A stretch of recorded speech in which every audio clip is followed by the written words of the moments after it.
Cosmic Training Academy, where we train, travel, and we trade live from where? Mexico right now.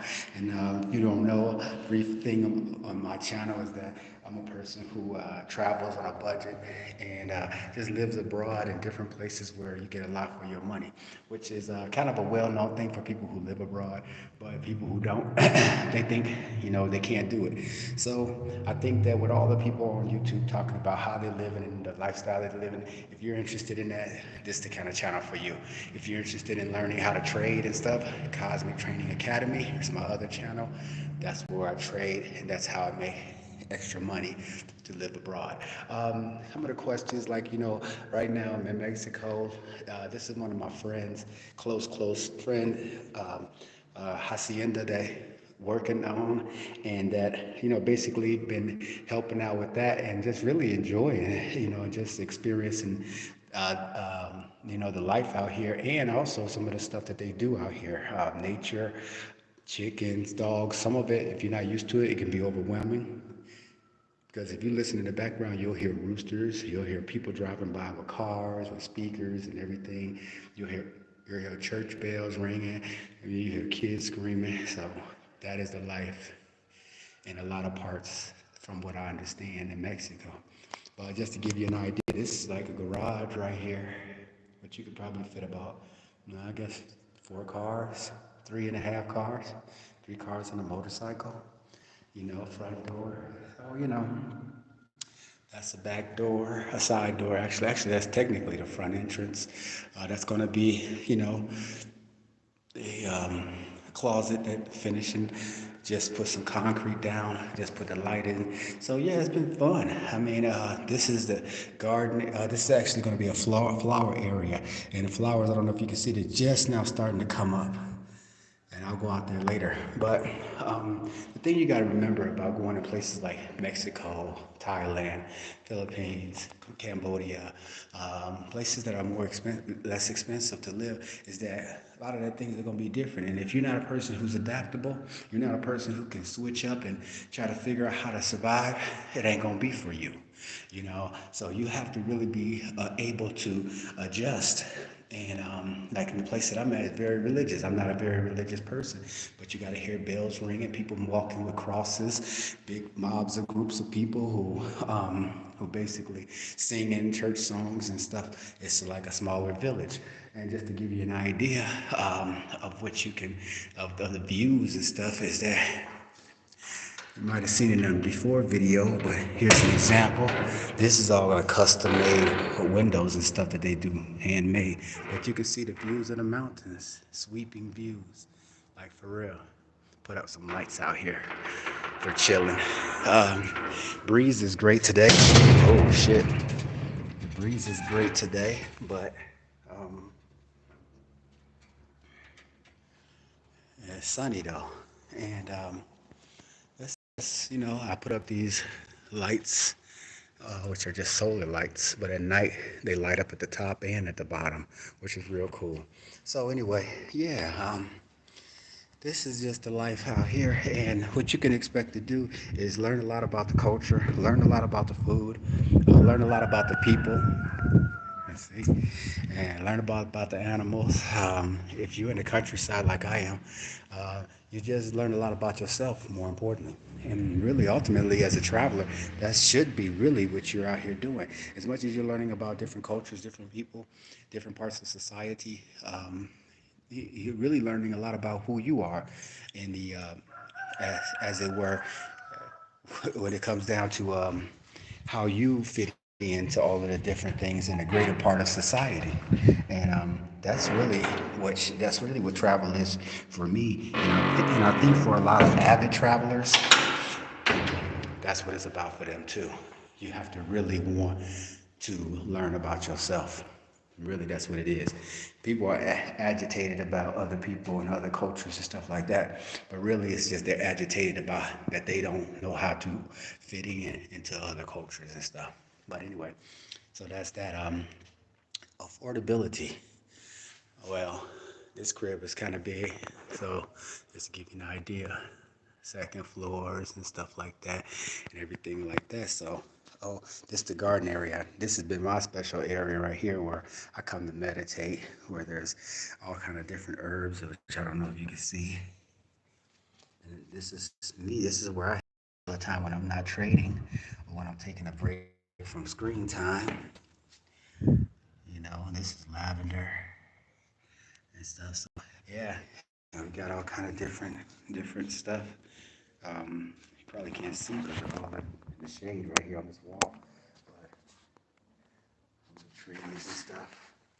But yeah, I mean, this is basically where I come water the plants, plant more plants, seeds, and stuff like that, and getting cilantro and everything. And yeah, and I just bought this wash basin to wash things off, dishes, things like that. It's kind of fun though.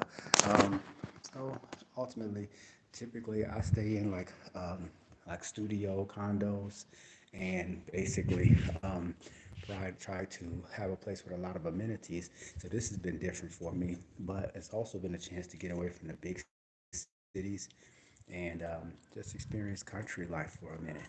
The air is different, I mean, it's just it's a different. I'm not gonna say it's a lot of peace because it's louder. Unlike when you stay in a condo on the 12th floor where the noise is kind of dampened by the distance from you to the ground, and plus windows and all of that stuff. This you get it all. It's just the reality. You get it all.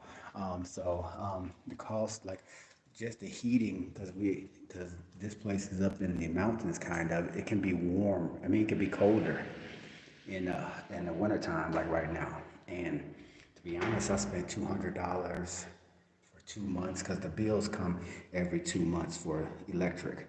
So I spent $200 for 2 months, which that's high. A lot of people are like, whoa, that's crazy. So, but I had to get adjusted. and and food, I mean, like everything's natural.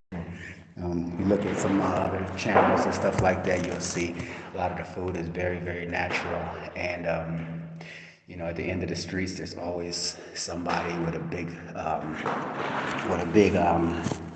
cart where they're selling vegetables and fruits and stuff like that. And so, yeah, it's a hell of a life, man. So if you want to rent like places like these, well, I can't say for this house, but out here, rent is really, really cheap. You're talking, you know, less than $100. You know, my friend is renting a storefront, and they want 500 pesos, which you're talking like $30, $25. So, just imagine. So, crib is probably 50 or something like that. So, you know, it is what it is.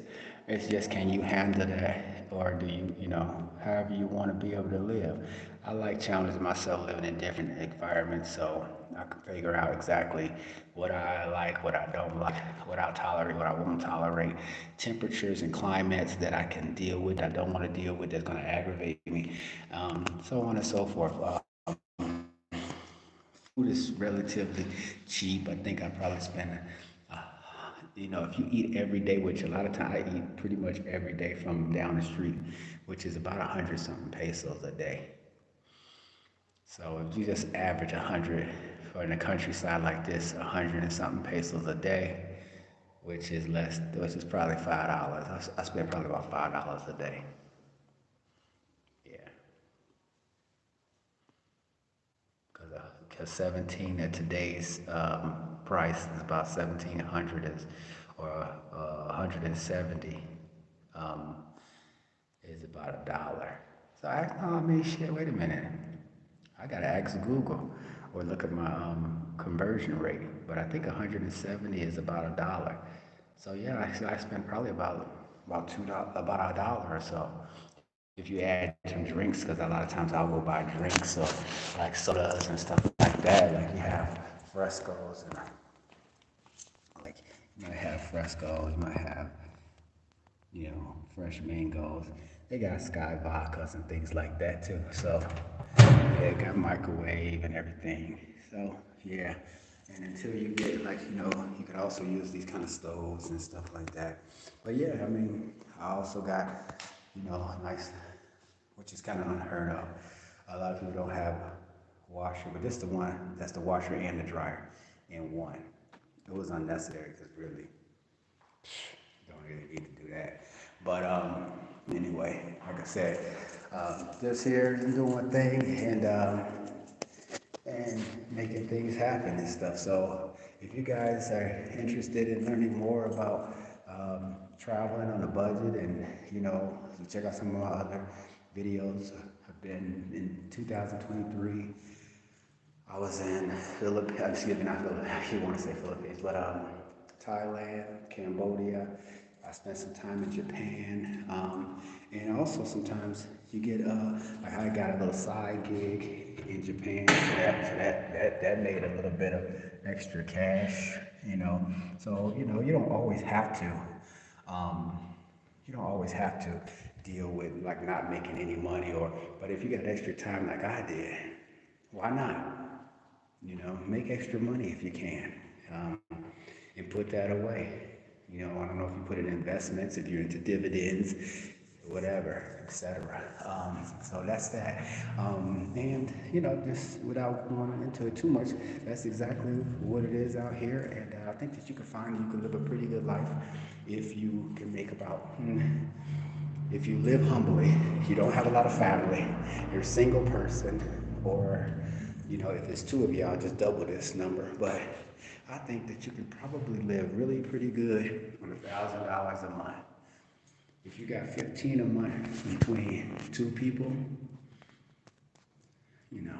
But on average, I'd say about $1,000 a month would do the trick. And so, it's Mr. Cosmic, it's your boy signing off. And yo, I wish you all the best. Holla at me, man. Like and subscribe. If you're into trading, Cosmic Trading Academy, Training Academy, go to that one. And, that's where I'll be. Holla at you. Peace.